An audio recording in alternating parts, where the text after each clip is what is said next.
ఒక మిశ్రమ లోహంలో జింక్ మరియు రాగి కలదు. ఆ లోహంలో 46% జింక్ కలదు. రాగి బరువు 162 గ్రామ్స్ అయినా జింక్ బరువు ఎంత? ఇది క్వశ్చన్. జింక్ పర్సంటేజ్ అనేది ఇచ్చేశాడు 46% అని. రాగికి వెయిట్ మాత్రమే ఇచ్చాడు 162 గ్రామ్స్ అని. సో ఇలాంటి పర్సంటేజ్ క్వశ్చన్స్ ఎలాంటిది వచ్చినా టోటల్గా మనం పర్సంటేజ్ అనేది 100లోనే తీసుకోవాలి. అప్పుడే మనకు క్వశ్చన్ చేయడానికి ఆన్సర్ చేయడానికి ఈజీగా ఉంటుందన్నమాట. సో 100%లో 46%ని మైనస్ చేయండి. మైనస్ చేస్తే ఆన్సర్ 54% అనేది వస్తుంది. 46% అనేది జింక్, 54% అనేది కాపర్ మనం తెలుసుకున్నాం. సో ఈ 54%ని 162 గ్రామ్స్ ఉంది కదా, దీంతో క్యాన్సిల్ చేయాలి. 54 ఒకట్ల 54 మూడుల. సో ఇక్కడ 3 ఉంది కదా, 46ని 3తో మల్టిపుల్ చేసుకోండి. చేసుకుంటే 138 అనేది దీని ఆన్సర్ అవుతుంది. సో జింక్ వెయిట్ అడిగాడు కాబట్టి మనం ఇలా చేసాం, ఎందుకంటే రాగి వెయిట్ ఆల్రెడీ ఉంది కదా. సో జింక్ వెయిట్ అనేది 138 గ్రామ్స్ అనేది జింక్ వెయిట్. ఇలాంటి క్వశ్చన్స్ వచ్చినప్పుడు మీరు ఈజీగా ఇలాగే చేయడం నేర్చుకోండి. ఎక్కువ స్టెప్స్ తీసుకొని ఇబ్బంది పడకండి. 46% అనేది జింక్.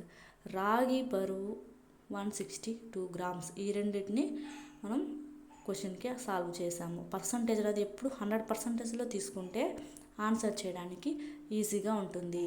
ఈ 54ని 162తో క్యాన్సిల్ చేసుకుంటే 3 వస్తుంది. ఆ 3ని తీసుకెళ్ళి మనకు జింక్ వెయిట్ కదా కావాలి, 46తో మల్టిపుల్ చేస్తే ఆన్సర్ అనేది వస్తుంది. నెక్స్ట్ క్వశ్చన్ చూసుకుంటే 2/3, 5/7, 3/5 భిన్నాలలో పెద్ద నంబర్ ఏది? ఇది క్వశ్చన్. ఇలాంటి క్వశ్చన్ కూడా ఆన్సర్ చాలా ఈజీగా చేయొచ్చు. మీరు ప్రాసెస్ అయితే మాత్రం ఫుల్గా చూడండి. 2/3, 2 - 3గా రాసుకోండి. దీని ఆన్సర్ ఏమొస్తుంది? 1 వస్తుంది. సో 2ని 20గా రాసుకోవాలి. 1. 20లో ఒక భాగం ఎంత అంటే 20 అవుతుంది దాని ఆన్సర్. నెక్స్ట్ 5/7, 5 - 7 దీనికి ఏమంత వస్తుంది? 5 - 7 అంటే 2. సో 50/2 వేసుకుంటే 25 అనేది దీని ఆన్సర్. నెక్స్ట్ 3/5, 3 - 5. 3 - 5 అంటే ఆన్సర్ దీనికి కూడా 2నే వస్తుంది.